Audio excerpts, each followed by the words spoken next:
Jika dua pupuk ini kita jadikan satu atau kita campur secara langsung tanpa dilarutkan dahulu dalam air, maka akan bereaksi seperti ini, seperti soda, dan selang beberapa waktu akan menjadi busa. Ini karena peran dari dua pupuk tersebut memang mengandung mikroba yang sangat baik untuk tanah dan juga tanaman.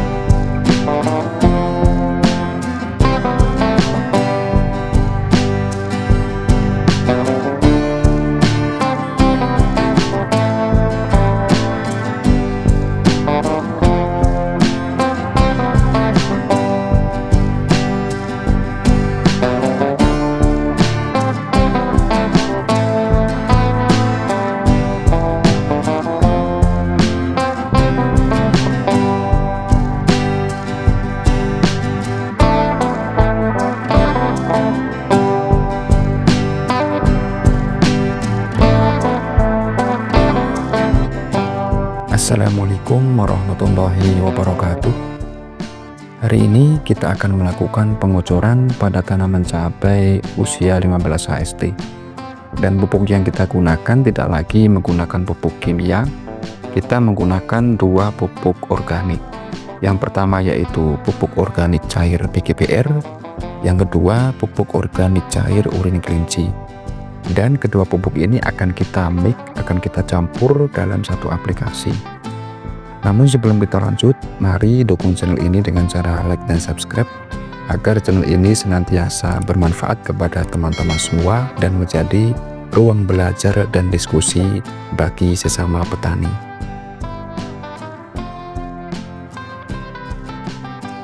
Bagi teman-teman yang sudah pernah menggunakan PGPR dan juga PUC urin kelinci, mungkin bisa di-sharing berbagi pengalaman di kolom komentar agar menginspirasi teman-teman semuanya.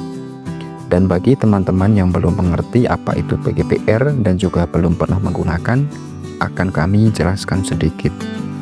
Jadi PGPR merupakan singkatan dari Plant Growth Promoting Rhizobacteria, yaitu kelompok bakteri tanah yang mengkolonisasi akar tanaman dan meningkatkan pertumbuhan tanaman.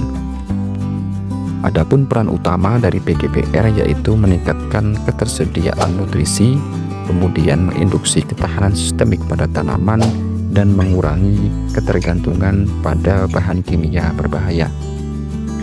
Dan mekanisme kerja PGPR secara langsung yang pertama yaitu fiksasi nitrogen.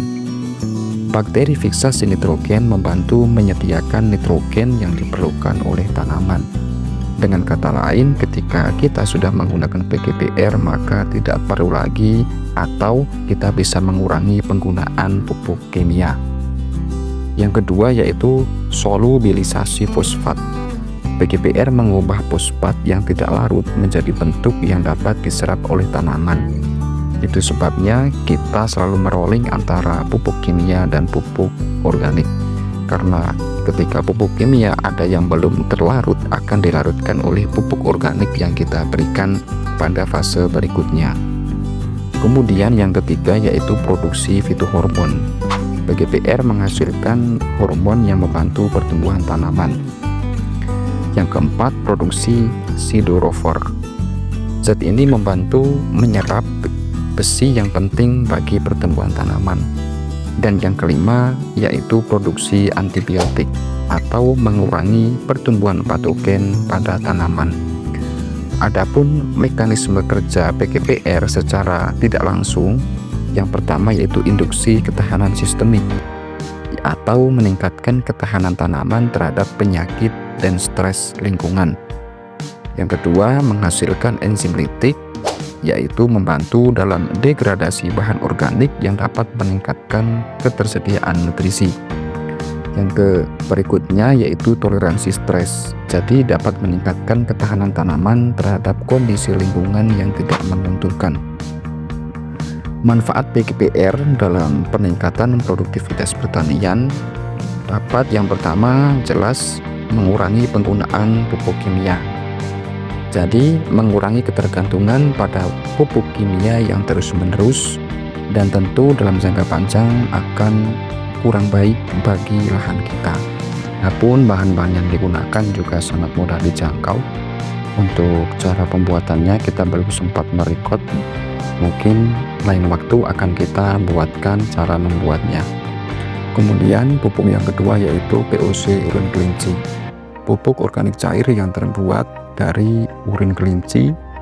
Jadi sangat mudah cara membuatnya, hanya membutuhkan empat dan juga molase, kemudian kita fermentasi selama 14 hari. Kemudian dalam penggunaannya kita campurkan dengan PGPR. Pun cara aplikasinya ketika kita menggunakannya secara terpisah atau satu-satu, maka dosisnya 15 ml per liter.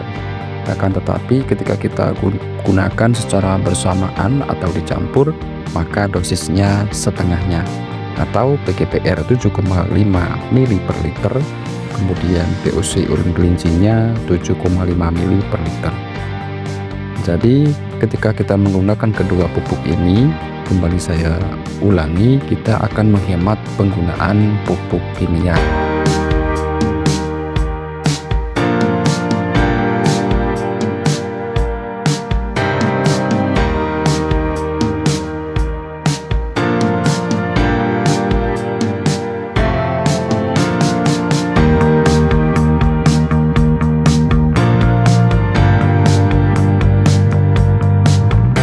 Ya, mungkin sampai di sini diskusi kita hari ini.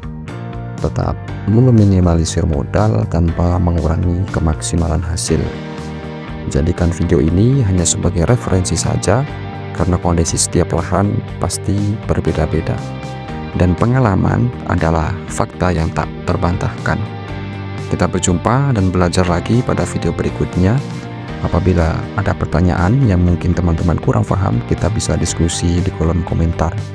Terus belajar, tetap semangat, tetap berusaha, dan senantiasa langitkan doa. Wassalamualaikum warahmatullahi wabarakatuh.